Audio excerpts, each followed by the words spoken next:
સુરત શહેરમાં ફરીથી અસામાજિક તત્વોનો આતંક વધ્યો। સુરતના સંગ્રામપુરા પોલીસ ચોકીની બહાર જ હાર્ડવેરના વેપારી પર ચપ્પુ વડે હુમલો કરવામાં આવ્યો। અસામાજિક તત્વો હાર્ડવેરની દુકાનની બહાર દારૂની મહેફિલ મારી રહ્યા હતા।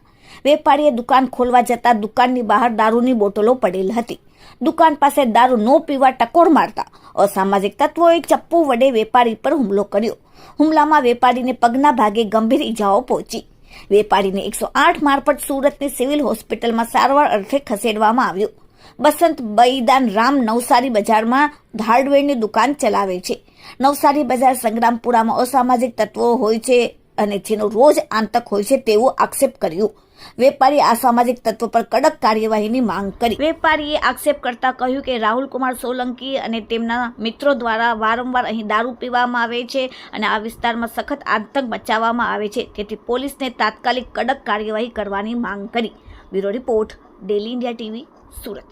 કુમાર ફાધર નામ આઈદાન રામ। હું મારી હાર્ડવેરની દુકાન છે નવસારી બજાર સંગ્રામપુરા પોલીસ ચોકીની સામે। હું દુકાન સવારમાં ખોલવા ગયો, આ માટે મને 2-3 લુકા ત્યાં દારૂ પીતા હતા। આ લોકોએ મને ચાકુનો ઘાવ મારેલો છે। એનું નામ છે રાહુલ કુમાર સોલંકી નામ છે। આને રહેવાનું છે મલેકવાડી। એને ઉપર કાર્યવાહી થવી જોઈએ। રોજ 365 દિવસ એનો ત્રાસ છે ત્યાં। એ મતલબ દારૂ પીએ ને ત્યાં બધું મતલબ દારૂ પીએ ને ત્યાં બોટલી ફેંકવાનું ને આ બધું આવી રીતે કરવાનું। હા, મારી દુકાને જસ્ટ બાજુમાં ગ્રાહક આવે એને બી ગાળો આપી દે ક્યારેક। આવો ત્રાસ છે સાહેબ।